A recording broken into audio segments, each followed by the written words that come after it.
త్రిత్వంలో ఏకమైనటువంటి తండ్రి కుమార పరిశుద్ధాత్మ నామంలో మరొకసారి మీ అందరికీ శుభాలు తెలియజేస్తా ఉన్నాను. చాలా జాగ్రత్తగా ఈ కాన్వర్జేషన్ ఫాలో అవుతూ మేము చూపిస్తున్నటువంటి వీడియోస్ని మీరు వాచ్ చేస్తూ దాని నుంచి జనరేట్ అవుతున్నటువంటి ప్రశ్నలు, వాటికి ఇస్తున్నటువంటి సమాధానాలను కూడా మీరు ఓపికతో వీక్షిస్తూ ఉన్నందుకు మీకు శుభాలు తెలియజేస్తా ఉన్నాను. మనము ఈ బ్లాక్ ఆర్ వైట్ చర్చ్లో పరిశుద్ధాత్మను గురించినటువంటి సిద్ధాంత బోధన ప్రారంభించాం కదా. ఇంతకు ముందు ఎపిసోడ్లో మనం ఇంట్రొడక్షన్ మాత్రం పూర్తి చేసాము. రానున్నటువంటి వారాల్లో, అంటే ఈ వేళ నుంచి కూడా రానున్నటువంటి వారాల్లో పరిశుద్ధాత్మను గురించినటువంటి సిద్ధాంత బోధనను అనేక కోణాల నుంచి మనం చూడబోతా ఉన్నాం. ఈవేళ ముఖ్యంగా పరిశుద్ధాత్మని అస్తిత్వము, వ్యక్తిత్వము మరియు దైవత్వము అనే ఈ విషయాల మీద మనం చర్చ జరుగుతుంది. Being, person and also deity of the Holi spirit. దీనిని మనము చాలా కోణాల నుంచి మనం చూడబోతున్నాము. చూడవలసినటువంటి అవసరం ఉంది. ఎందుకంటే ఏ సిద్ధాంత బోధన అయినా మొట్టమొదట ప్రారంభం అయ్యేది ఎక్కడి నుంచి అంటే బైబిల్ నుంచి. అందుకనే మొట్టమొదట బిబ్లికల్ థియాలజీతో ప్రారంభిస్తాము. బైబిల్ పరమైనటువంటి దైవజ్ఞాన శాస్త్రంలో ఆది కాండం నుంచి ప్రకటన గ్రంథం వరకు స్థూలంగా చెప్పాలంటే పాత నిబంధనలోను క్రొత్త నిబంధనలో కూడా మరి యేసుక్రీస్తు ప్రభువారు బోధించినటువంటి గాస్పుల్స్ ట్రినిటేరియన్ టీచింగ్ ఉంది. గాస్పుల్స్ లోను ఆ తర్వాత పత్రికల్లోను పరిశుద్ధాత్మను గురించి తెలియపరచబడినటువంటి విషయాలు ఏంటి అవన్నీ చూస్తాం. ఆ తర్వాత మరి హిస్టారికల్ థియాలజీ చాలా ముఖ్యం. In the history of the Christian church అంటే అపోస్తుల తర్వాత అపోస్తాలిక్ ఫాదర్స్ మరి డౌన్ త్రూ ద సెంచరీస్ మరి యేసుక్రీస్తు వారు పరలోకానికి ఆరోహణమై వెళ్ళిపోయిన తర్వాత పెంతెకోస్తు తర్వాత సంఘాలు స్థాపించబడతా ఉన్నప్పుడు తండ్రి కుమార పరిశుద్ధాత్మ వారి గురించినటువంటి అవగాహన చర్చి ఎలా అర్థం చేసుకుంది, ఏ విధమైనటువంటి సమస్యలు తలెత్తినవి, ఏ విధమైనటువంటి కాంట్రవర్సీస్ వచ్చినాయి, ఎలాంటి కౌన్సిల్స్ జరిగినాయి, ఆ కౌన్సిల్స్ లో ఏ విధమైనటువంటి క్రీడ్స్ ఫామ్ అయినవి, ఆ క్రీడ్స్ యొక్క సారాంశం ఏంటి, ఇవన్నీ కూడా మనము చారిత్రాత్మక దైవజ్ఞాన శాస్త్రంలో పొందుపరచబడి ఉన్నాయి. నిజానికి మనం ఇప్పుడు చూసినటువంటి ఈ వీడియోస్ చారిత్రాత్మక క్రైస్తవ విశ్వాసాన్ని గురించి కానీ దైవ జ్ఞానాన్ని శాస్త్రాన్ని గురించి కానీ ఇంగిత జ్ఞానం కొంచెం కూడా జ్ఞానం లేదు కాబట్టి వాళ్ళు ఇంత భయంకరమైనటువంటి విషయాలు మాట్లాడుతున్నారేమో అనిపించింది. అందుకనే నేను ఒక్క మాటలో చెప్పాను కదా, వాళ్ళు చెప్పినవి రాంగ్ అనే స్టేటస్ కూడా అవి ఎదగలేదు, కంప్లీట్లీ నాన్ సెన్స్ అని చెప్పేసి అని అన్నాను అనమాట. మూడవది సిస్టమాటిక్ థియాలజీ, క్రమబద్ధమైన దైవ జ్ఞాన శాస్త్రం ఆ యొక్క పరంగా కూడా మనం చూడబోతున్నాం. ఆ బైబిల్లో నుంచి మనం ఏదైతే గ్లీన్ చేసామో ఆ మొత్తాన్ని మనం తీసుకొని చరిత్రలో ఇది ఏ విధంగా అర్థం చేసుకోబడింది, భాష్యం చెప్పబడింది, మరి దీనికి ఏ విధమైనటువంటి స్పందన వచ్చింది, దీనిలో నుంచి వచ్చినటువంటి డాగ్మా అంటే చాలా చక్కగా మరి క్రోడీకరించినటువంటి దైవజ్ఞాన విషయాలేంటి, వాటన్నిటిని సిస్టమాటిక్ థియాలజీలో మనం తీసుకొని క్రమబద్ధ దైవజ్ఞాన శాస్త్రం పరిధి నుంచి కూడా మనం చూడబోతున్నాం. అంతేకాదు మరి దేవుడు మరి ఆయన ముగ్గురు వ్యక్తులు కానీ ఒకే దేవుడు కానీ ముగ్గురు వ్యక్తులు, 1 and 3నెస్ అండ్ 1నెస్. ఇది చాలా పెద్ద కన్ఫ్యూషన్ అయిపోయింది. మరి సంఘ చరిత్రలో దీన్ని అర్థం చేసుకోవటానికి ఇప్పుడు మనకెలా అర్థం కావట్లేదు, చాలా మందికి అర్థం కాలేదు. అందుకోసమనే క్రిస్టియన్ థియాలజీలో అపాలజెటిక్ అనే ఒక బ్రాంచ్ డెవలప్ అవ్వాల్సి వచ్చిందన్నమాట. దాన్నే మనము క్రైస్తవ సమర్థనవాదం అన్నాము.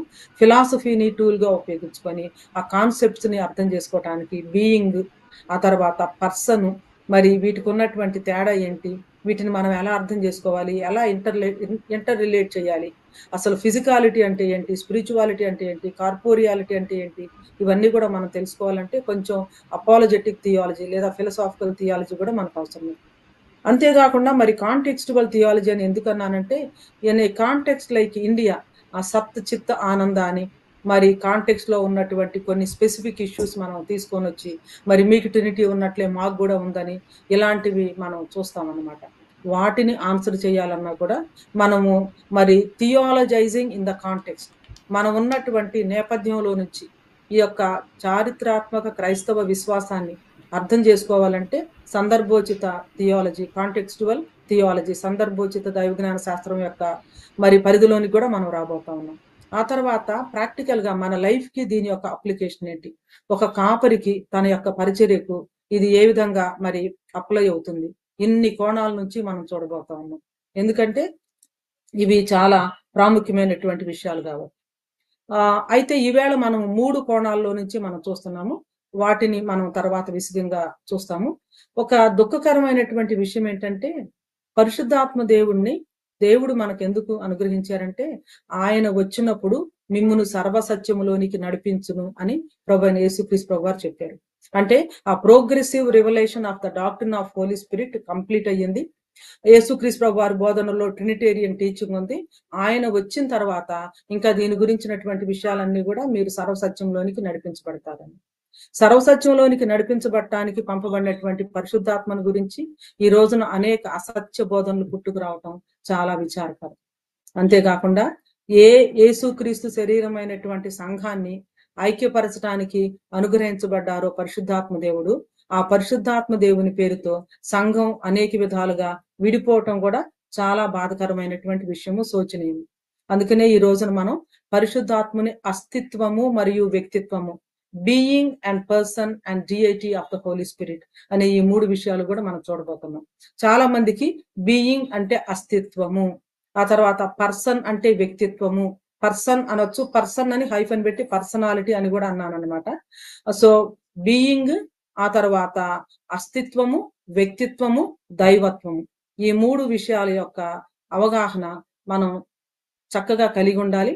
ఈ విషయాల గురించినటువంటి బేసిక్ అండర్స్టాండింగ్ ఉంటేనే మనం అసలు యాక్చువల్ గా పరిశుద్ధాత్మకు వ్యతిరేకంగా ఉన్నటువంటి బోధనల గురించినటువంటి విషయాలను మనం తెలుసుకోవచ్చు. మొట్టమొదట అస్తిత్వము అనే దానిలో నేనేమని అన్నానంటే, ఫస్ట్ ముందు స్లైడ్ కొంచెం తిప్పుతారా, ముందు స్లైడ్ జాన్. అస్తిత్వము లేదా ఉనికి కలిగి ఉన్న ప్రతిదానికి వ్యక్తిత్వం ఉండవలసిన అవసరం లేదు. 3 స్టేట్మెంట్స్ నేను చేస్తా ఉన్నాను. ఈ 3 స్టేట్మెంట్స్ కనుక మనం కొంచెం అర్థం చేసుకుంటే ఆ తర్వాత మన డిస్కషన్ ఇంకా చాలా సజావుగా, చాలా సులభతరంగా సాగుతుంది అని అనుకుంటున్నాను. అస్తిత్వము అంటే బీయింగ్ అని అంటాం. బీయింగ్ అంటే ఇంకా అస్తిత్వము. ఇక దాన్ని ఇంకా సింపుల్ గా చెప్పాలంటే ఉనికిలో ఉన్నది ఏదైనా అది అస్తిత్వము కలిగి ఉంది అని చెప్పేసి అంటాం. అస్తిత్వము లేదా ఉనికి కలిగి ఉన్నటువంటి ప్రతిదానికి వ్యక్తిత్వం ఉండాల్సిన అవసరం లేదు. దేవుడు మరియు దేవుని పోలికలో సృష్టించబడినటువంటి వారికి మాత్రమే వ్యక్తిత్వం వర్తిస్తుంది.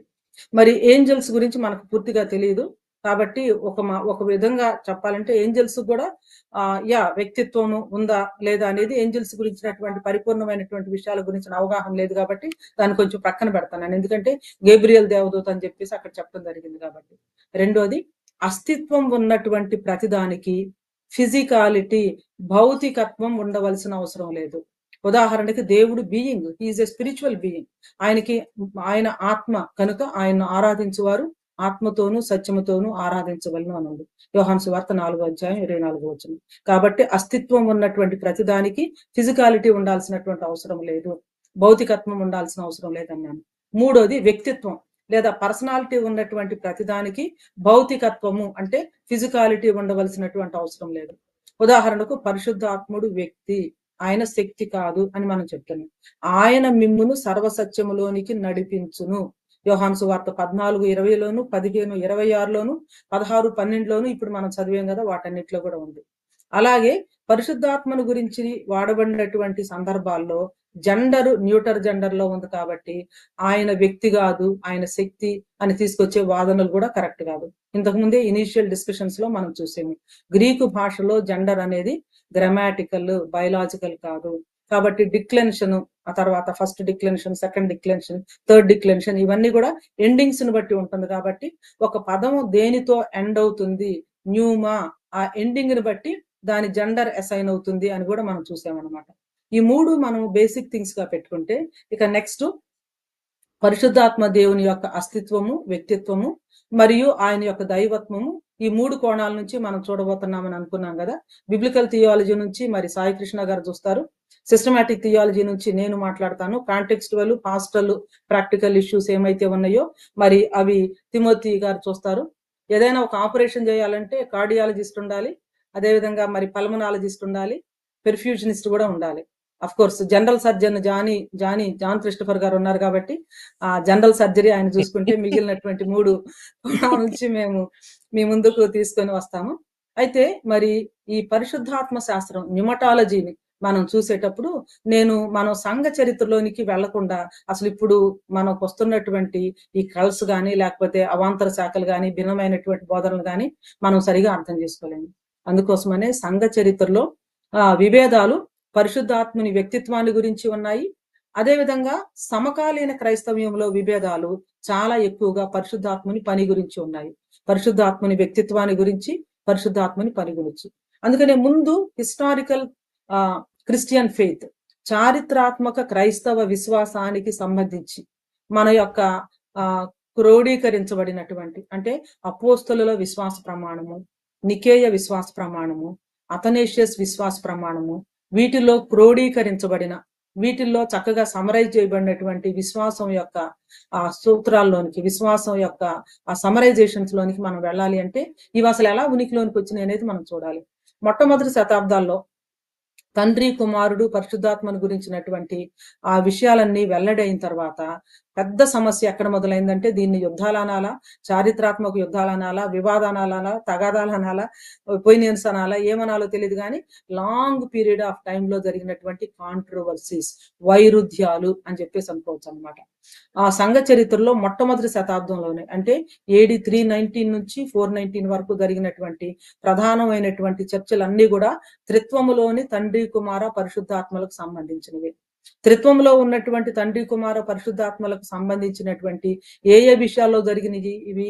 అస్తిత్వము, బీయింగ్, వ్యక్తిత్వము, పర్సన్, దైవత్వము, డిఐటి, ఆ తర్వాత సమానత్వము, ముగ్గురు సమానమేనా, ఆ తర్వాత శాశ్వతత్వము, ముగ్గురు కూడా ఇటర్నల్ గా ఉన్నారా, అది మనం ప్రధానమైనటువంటి విషయం. ఆ తర్వాత ఈ యొక్క కాంట్రవర్సీస్ లో నుంచి వచ్చినటువంటి విషయాలు ఏమిటంటే త్రిత్వములో ఉన్నటువంటి తండ్రి కుమారుడు పరిశుద్ధాత్మ ముగ్గురు వ్యక్తుల లేక మూడు విధములైనటువంటి ప్రత్యక్షతల అంటే మేనిఫెస్టేషన్స్. మూడు విధములైనటువంటి ప్రత్యక్షతలు అంటే ఏంటంటే తండ్రే కుమారుడు, కుమారుడే పరిశుద్ధాత్మ, ఒకే దేవుడు మూడు రకాలుగా ప్రత్యక్షం అవటం. దీన్నే మనం ఎకనామిక్ ట్రినిటీ అని కూడా అంటాం అన్నమాట థియలాజికల్ లాంగ్వేజ్ లో. సోషల్ ట్రినిటీ అని కూడా అనొచ్చు. ముగ్గురు వ్యక్తుల లేదా మూడు విధములైనటువంటి ప్రత్యక్షతల అని చెప్పేసి మనం అది ఒక ప్రశ్న. రెండోది ముగ్గురు సమానమేనా అంటే త్రిత్వంలో ఉన్నటువంటి తండ్రి కుమార పరిశుద్ధాత్మలు ముగ్గురు సమానమేనా? ఏ విషయాల్లో? దైవత్వములో are they of the same substance. దాన్నే మనం హోమోఊసియాస్ అన్నాం అనమాట. సిమిలర్ కాదు, సేమ్ సబ్స్టెన్స్ అంటే ఆఫ్ వన్ సబ్స్టెన్స్. రెండోది సమానత్వములో, కో ఈక్వల్. మూడోది శాశ్వతత్వములో, కో ఇటర్నల్. దైవత్వములో, సమానత్వములో, శాశ్వతత్వంలో. ఆ తర్వాత ఈ ముగ్గురు వ్యక్తుల లేదా ముగ్గురు సమానమేనా అనే ఈ చర్చలు చాలా జరిగిన తర్వాత అపాలజిస్టులు, థియోలాజియన్స్, ఆ తర్వాత ఈ విషయాలన్నిటి గురించినటువంటి చర్చలు, కాంట్రవర్సీస్ తర్వాత మరి ఏరియస్ అని ఆయన చాలా భిన్నమైనటువంటి బోధనలు చేస్తా ఉన్నప్పుడు దానిని ఖండించి మరి అథనేషియస్ విశ్వాస ప్రమాణం అనేది క్రోడీకరించబడింది అనమాట. ఆ అథనేషియస్ విశ్వాస ప్రమాణంలో రెండో అంశం త్రిత్వానికి సంబంధించింది. అయితే మొదటి అంశాన్ని నేను ఎందుకు పెట్టానంటే ఆ మొదటి అంశంలో ఏముందంటే త్రిత్వాన్ని గురించినటువంటి ఈ యొక్క విశ్వాసము ఎవరైతే కలిగి ఉండరో అట్టి వాళ్ళు నిశ్చయంగా నశిస్తారు అని. చూడండి, అన్నిటికీ మించి రక్షించబడవలనని కోరుకొనివాడు విశ్వాసమును కలిగి ఉండవలను. ఏమిటి ఆ విశ్వాసం? ఎవరైతే ఈ విశ్వాసమును పరిశుద్ధముగా ఉంచుకొనడో, ఎవరైతే ఈ విశ్వాసమును పరిశుద్ధముగా ఉంచుకొనడో అట్టివాడు నిశ్చయముగా నశించిపోవును. అది మొట్టమొదటి అంశం అథనేషియస్ విశ్వాస ప్రమాణాలు. మరి దానిలో ఉన్నటువంటి రెండో అంశమే త్రిత్వాన్ని గురించినటువంటి అంశము.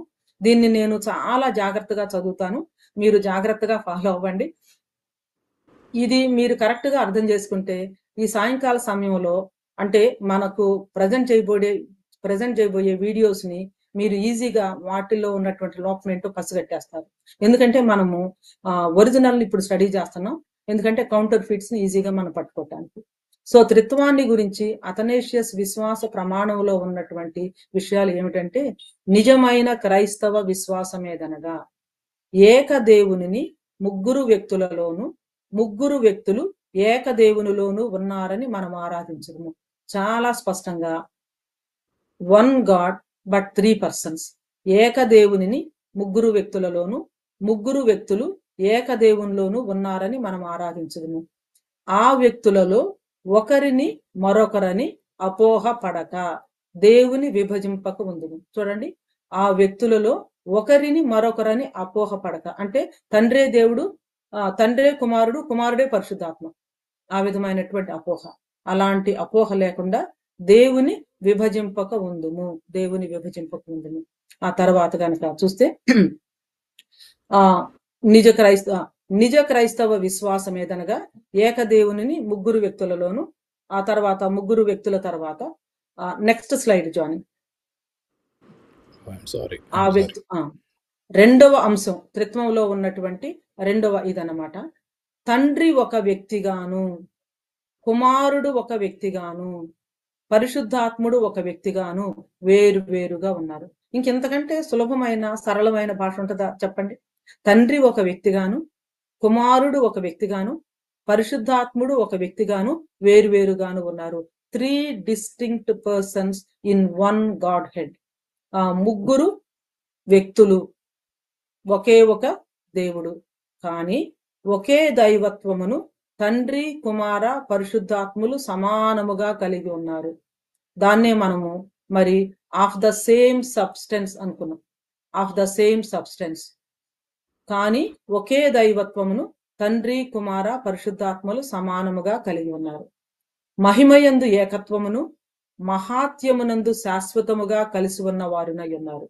కో ఇటర్నల్ అని, కో ఈక్వల్ అని, కో సబ్స్టెన్స్ అంటే ఒకే విధమైనటువంటి ఆఫ్ ద సేమ్ సబ్స్టెన్స్ అని స్పష్టంగా ఇక్కడ మనం చూస్తాము.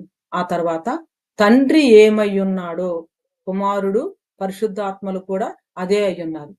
తండ్రి ఏమై ఉన్నారో కుమారుడు, పరిశుద్ధాత్మ కూడా అదే అయ్యున్నారు. తండ్రి సృష్టింపబడని వాడును, కుమారుడు సృజింపబడని వాడును, పరిశుద్ధాత్ముడు సృజించబడని వాడునై ఉన్నాడు, నాట్ క్రియేటెడ్. తర్వాత కో ఇటర్నల్ అని చెప్పేసి అన్నాం కదా. తండ్రి గ్రహింప శక్యము కాని వాడును, కుమారుడు గ్రహింప శక్యము కాని వాడును, పరిశుద్ధాత్ముడు గ్రహింప శక్యము కాని వాడునై ఉన్నారు. అందుకని పక్కన చిన్న డయాగ్రామ్స్ కూడా మనం పెట్టాను కదా, దాన్ని మనం ట్రినిటీ ట్రయాంగిల్ అంటాము. డాక్ట్రిన్ ఆఫ్ ట్రినిటీని కరెక్ట్ గా అర్థం చేసుకుంటాము.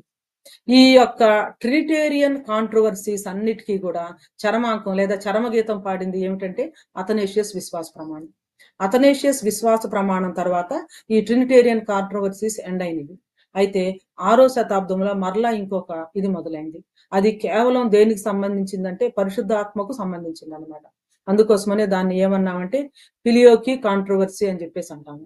ఆ ఫిలియోకి కాంట్రవర్సీ వల్ల ఏమైందంటే అప్పటి వరకు ఉన్నటువంటి ఆది అపోస్తుల సంఘం అంటే యూనివర్సల్ క్యాథలిక్ చర్చ్ అని అన్నాం మనం, అది రెండుగా విడిపోయింది. దాన్నే మనము Catholic, Roman Catholic church and Greek Orthodox church or Eastern Orthodox church అని కూడా అంటారనమాట. ఏమిటి ఈ యొక్క ఫిలియోకి కాంట్రవర్సీ అనేది ఏమిటి అనేది కనుక చూస్తే, అథనేషియస్ విశ్వాస ప్రమాణం తర్వాత నికేయ విశ్వాస ప్రమాణం, కౌన్సిల్ ఆఫ్ నైసీన్ లో నికేయ విశ్వాస ప్రమాణం రూపొందించడం జరిగింది. అక్కడ నికేయ విశ్వాస ప్రమాణంలో తండ్రి, కుమార, పరిశుద్ధాత్మల యొక్క అంటే వారి మధ్య ఉన్నటువంటి సంబంధం గాని, తండ్రి, కుమార, పరిశుద్ధాత్మలను వర్ణించేటటువంటి ఆ విధానంలో పరిశుద్ధాత్మను గురించి ఉన్నటువంటి ఆర్టికల్లో ఏముందంటే, and I believe in the Holy Ghost, the Lord and giver of life, who proceeds from the Father and the Son. ఇది జాగ్రత్తగా అండర్లైన్ చేసుకోండి. Who proceeds from the Father and the Son. తండ్రి నుండి, కుమారు నుండి బయలు వెడలు పరిశుద్ధాత్మ దేవుడు. Who with the Father and the Son together is worshipped and glorified, who spoke by the prophets. ఈ ఫిలియోకి క్లాస్ లాటిన్ లో ఏమంటారంటే, అదే ఫిలియోకి అంటే అదే అనమాట. తండ్రి నుండి, కుమారుని నుండి బయలు వెడలుట. నెక్స్ట్ స్లైడ్కి వెళ్తారా? తండ్రి నుండి, కుమారుని నుండి బయలు వెడలుచు. పరిశుద్ధాత్మ దేవుని గురించి ఉన్నటువంటి మాట ఏంటంటే, తండ్రి నుండి, కుమారుని నుండి బయలు వెడలుచు. దాన్ని మనం తెలుగులో నెక్స్ట్ స్లైడ్ లో చూద్దాము. ఈ నికేయ విశ్వాస ప్రమాణంలో ఉన్నటువంటి ఫిలియోకి వివాదం. తండ్రి నుండి, కుమారుని నుండి బయలు వెడలుచు, తండ్రితోను కుమారునితోను ఏకముగా ఆరాధింపబడుచు, మహిమ పరుపబడుచు, ప్రవక్తల ద్వారా మాట్లాడిన వాడును, జీవమునకు దాతయు, ప్రభువునగు పరిశుద్ధాత్మను నమ్ముతున్నాను. యాక్చువల్ గా ఫిలియోకి కాంట్రవర్సీ గురించి మనం ఎక్కువ మాట్లాడడం.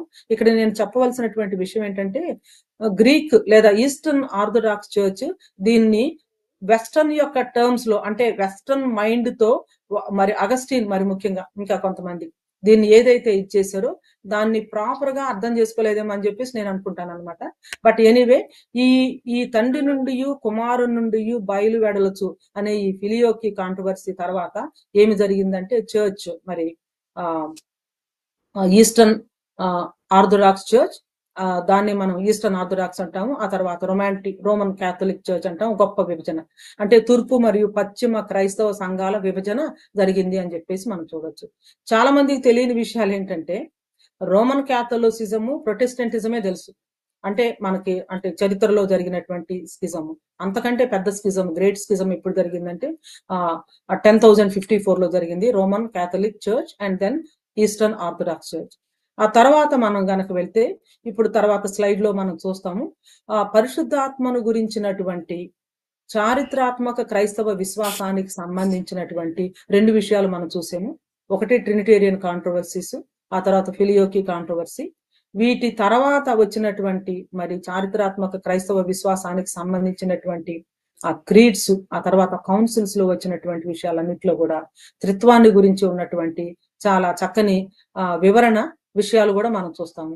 మీరు ఈ షో అయిపోయిన తర్వాత దయచేసి మీరు గూగుల్ చేస్తే క్రీడ్స్ ఆఫ్ క్రిసెండమ్ అని కొడితే మీకు అథనేషియస్ క్రీడ్, ఆ తర్వాత నైసీన్ క్రీడ్, ఆ తర్వాత అపోజల్స్ క్రీడ్ ఉంటది. వాటిని గనక మీకు చదివితే ఎన్ని సంవత్సరాల వివాదాల తర్వాత, థింకింగ్ తర్వాత, క్రిస్టలైజేషన్ తర్వాత ఈ విధమైనటువంటి చారిత్రాత్మక క్రైస్తవ విశ్వాసం ఉనికిలోనికి వచ్చింది అనేది మనకు అర్థమవుతుంది. ఈ రోజున చాలా క్రైస్తవ ఆర్గనైజేషన్స్ కానీ, సంఘాలు కానీ, లేదా మిషనరీ ఏజెన్సీస్ కానీ, మిషన్స్ కానీ వాళ్ళ డాక్టరైనల్ స్టేట్మెంట్ అని ఫస్ట్ పెడతారు. వాళ్ళు ఏమి నమ్ముతున్నాం, అది ఏమి నమ్ముతాం అనేది లేకుండా ఏ చర్చ్ కానీ ఏ ఆర్గనైజేషన్ కానీ ఫామ్ అవుతుంది. క్రైస్తవ ఆర్గనైజేషన్ అయితే దానిలో వాళ్ళు మొట్టమొదటి పెట్టేది ఏంటంటే ట్రినిటీని గురించినటువంటి విషయం. ఎందుకంటే ట్రినిటీని గురించినటువంటి అవగాహన లేకపోతే అసలు ఆ తర్వాత వచ్చే వాటికి అసలు విలువ ఉండదు. యేసుక్రీస్తు ప్రభు దేవుడు కాకపోతే ఇంకా నీకు రిడెంప్షన్ ఎక్కడ ఉంది, ఇంకా తర్వాత ఇంక మిగిలిన ఏమొస్తాయి? పరిశుద్ధాత్మ దేవుడు ఆయన తండ్రి కుమారునితో సమానంగా ఉన్నటువంటి వ్యక్తి, ఆయన దేవుడు కాకపోతే ఇక ఆ తర్వాత వచ్చే ఆర్టికల్స్ కానీ, ఆ తర్వాత మనం నమ్మే వాటికి కానీ ఆధారం అనేది ఉండదు అన్నమాట. అందుకనే క్రైస్తవ విశ్వాసానికి మూలాధారం ఫౌండేషనల్ డాక్ట్రిన్ మరి డాక్ట్రిన్ ఆఫ్ ట్రినిటీ, దానిలో ఉన్నటువంటి త్రిత్వంలోని తండ్రి కుమార పరిశుద్ధాత్మల ఐక్యత. కాబట్టి అది ప్రతి సంఘ లేదా ఒక ఆర్గనైజేషన్, ఇన్స్టిట్యూషన్, బైబిల్ కాలేజ్ అన్ని డాక్టర్నల్ స్టేట్మెంట్స్ లో ఫస్ట్ వచ్చేది ఏంటంటే డాక్ట్రిన్ ఆఫ్ ట్రినిటీ అనేది మనం చెప్పుకోవచ్చు అన్నమాట. సరే, సమకాలీన క్రైస్తవ సంఘంలో మరి వివాదాలు, ఆ తర్వాత పరిశుద్ధాత్మని వ్యక్తిత్వాన్ని గురించి కానీ, పరిశుద్ధాత్మని పని గురించి కానీ, పరిశుద్ధాత్మ వరాల గురించి కానీ ఏమున్నాయి అనేది ఒక్కసారి నేను మీ ముందు ఉంచిన తర్వాత మరలా మనం డిస్కషన్ లోనికి వెళదాము.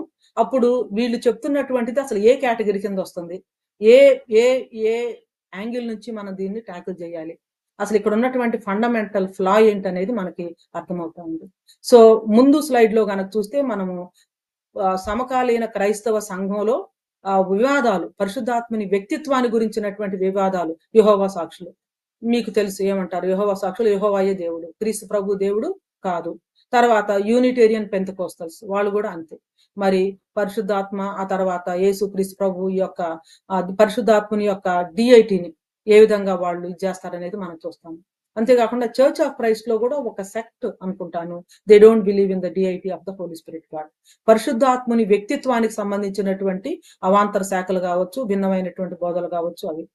అదేవిధంగా పరిశుద్ధాత్మని పని గురించి మరి క్రైస్తవ్యంలో మనం డినామినేషనలిజం, తర్వాత పెంతెకోస్తలిజం చూసినప్పుడు అది పెంతెకోస్తలిజం లో పరిశుద్ధాత్మని పని గురించినటువంటి అవగాహన చాలా భిన్నంగా ఉండటం మనం చూస్తాము. ఆ తర్వాత పరిశుద్ధాత్మని పని గురించినటువంటి దానిలోనే పరిశుద్ధాత్మని యొక్క పనిలోనే పరిశుద్ధాత్మ యొక్క ఫలాలు లేదా పరిశుద్ధాత్మ వరాలు. మరి తర్వాత స్లైడ్స్ లో గనక మనం చూస్తే పరిశుద్ధాత్మని యొక్క బాప్తిస్మము, పరిశుద్ధాత్మ నింపుదల మనందరికీ తెలుసు కదా. పరిశుద్ధాత్మ బాప్తిస్మం 1, 2? మారుమనసు పొందినప్పుడే పరిశుద్ధాత్మను మనం కలిగి ఉంటామా, లేదా పరిశుద్ధాత్మ బాప్తిస్మం అనేది రెండోసారి మనం పొందుకోవాల్సిందా? పరిశుద్ధాత్మ నింపుదల అనేది ఒకేసారి జరుగుతుందా, లేకపోతే డైలీ బేసిస్ లో జరగాల? ఇవన్నీ కూడా పరిశుద్ధాత్మని పని గురించినటువంటి అంశాలు, అంటే క్రిసెండంలో మనం చూసే భిన్నమైనటువంటివి అన్నమాట. తర్వాత పరిశుద్ధాత్మని వరాల గురించి కూడా భిన్నమైనటువంటి ఇవి ఉన్నాయి. అంటే సెసేషనిస్ట్ అంటే పరిశుద్ధాత్మ యొక్క వరాలు ఆగిపోయినవి. అంటే ఫస్ట్ సెంచరీలో మనం ఆది అపోస్తలుల సంఘంలో ఎలా మరి మనం చూసామో అలాంటివి ఇప్పుడు లేవు. మరి కొంతమంది చాలా స్ట్రాంగ్ గా ఈ వ్యూని తీసుకుంటారు. అసలు భాషలే లేవు. దాని మీద స్ట్రేంజ్ ఫైర్ అని ఇలాంటివి మనం కొన్ని బుక్స్ తర్వాత వాటి మీద ఇది కూడా చూసాము. మరి మెకార్థర్ గారు దీన్ని చాలా వెహమెంట్ గా ఆయన మరి ఆయన దీన్ని ప్రపోనెంట్ అన్నమాట. ఆ తర్వాత కంటిన్యూయేషన్ లిస్ట్ అంటే ఇవి కొనసాగుతూ ఉన్నాయి, భాషలు ఆగిపోలేదు, కొనసాగుతానే ఉన్నాయి అనేది కంటిన్యూయేషన్ లిస్ట్ వ్యూ అన్నమాట. మూడో వ్యూ ఏమిటంటే ఓపెన్ బట్ కాషియస్. ఓపెన్ గా ఉండాలి. పరిశుద్ధాత్మ ఆ యొక్క వరాలన్నీ పూర్తిగా ఆగిపోయినాయి అని మనం చెప్పలేము. అదే విధానంలో ఫస్ట్ సెంచరీలో ఏ విధంగా ఉన్నాయో ఆ సైన్ గిఫ్ట్స్ అవన్నీ అదే విధంగా కొనసాగుతున్నాయి అని కూడా మనం చెప్పలేం. కానీ but you should be open for the out working of the gifts of the Holi Spirit in the present church, but be cautious అనేది మూడో ఒపీనియన్ అన్నమాట. కాబట్టి ఇప్పుడు పరిశుద్ధాత్మకు సంబంధించినటువంటి ఆ బ్రాడ్ స్పెక్ట్రమ్ ఆఫ్ వివాదాలు కావచ్చు, దానికి సంబంధించినటువంటి విషయాలన్నీ కూడా నేను మీ ముందు ఉంచాను. ఇప్పుడు మనం డిస్కషన్ లోనికి వెళ్తాము. ఈ డిస్కషన్ లోనికి మనం వెళ్ళేటప్పుడు లేకపోతే ఈ వీడియోస్ చూసి వీటిని మనము డిఫరెంట్ కేటగరైజ్ చేసేటప్పుడు ఈ మూడు విషయాలు మీరు గుర్తుపెట్టుకోవాలి. డాగ్మా మన విశ్వాస ప్రమాణాల్లో క్రోడీకరించబడినటువంటివి. ఇక వాటికి మనము వాటి మీద మనం ఫర్దర్ గా డిస్కస్ చేయాల్సినటువంటి విషయం కాదు. ఇక దానికోసం ఇక ఏమైనా అంటే ఆ డాగ్మాకి ఎవరైతే కట్టుబడి ఉంటారో దానికి అవాంతర శాఖగా మనం కాదు, ఆదిమ క్రైస్తవ చారిత్రాత్మక క్రైస్తవ విశ్వాసమే దాన్ని బయటకి తొలగించడం చూస్తాం అన్నమాట. కాబట్టి దాన్ని మనం కొత్తగా ఇక్కడ పరిశుద్ధాత్మని గురించి కనిపెట్టి దీని గురించి మాకు కొత్త విషయాలు తెలిసినవి లేకపోతే మేము తెలుసుకున్నాము అని ఎవరు కూడా దీనికి ఏమి చెప్పవలసినటువంటి అవసరం లేదు. డాగ్మా తర్వాత డాక్ట్రిన్ మనం తెలిసినట్లుగానే సిద్ధాంతము, ఆ తర్వాత పొజిషన్, థియలాజికల్ పొజిషన్, వీటి మూడిటికి కూడా ఉన్నటువంటి ఆ డిఫరెన్స్ ను మనం అర్థం చేసుకుంటూ ఇప్పుడు పరిశుద్ధాత్మ గురించినటువంటి ఆయన యొక్క వ్యక్తిత్వాన్ని గురించి, అస్తిత్వాన్ని గురించి, ఆ తర్వాత దైవత్వాన్ని గురించి, పరిశుద్ధాత్ముడు శక్త వ్యక్త అనే దాని గురించి బిబ్లికల్ థియలాజికల్ గా అంటే బిబ్లికల్ థియాలజీ పరంగా సాయి గారు కొన్ని విషయాలు ఇస్తే, సిస్టమేటిక్ గా నేను కొంచెం సమరైజేషన్ ఇస్తే, ఆ తర్వాత తిమోతి గారు మరి మిగిలినటువంటి పాస్టరల్ అండ్ కాంటెక్స్టువల్ అండ్ ఇవి చూస్తారని అనుకుంటున్నాను. ఎందుకంటే కాంటెక్స్టువల్ కూడా కొంచెం తీసుకురావాలని ఎందుకు అనుకున్నానంటే కొన్ని లిబరల్ సర్కిల్స్ లో పరిశుద్ధాత్మను స్త్రీగా పోలుస్తున్నారు అనమాట. ఈ ఫెమినిస్ట్ థియాలజీ వచ్చిన తర్వాత ఇది ఒక పెద్ద ఇదైపోయింది అనమాట.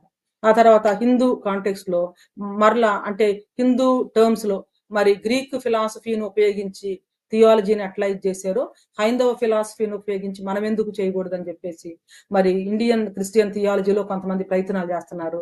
అవి ఎంతవరకు సక్సెస్ఫుల్, వైబుల్ పొజిషన్స్ అయినా వీటి గురించి కూడా మనం మాట్లాడుకున్నాం.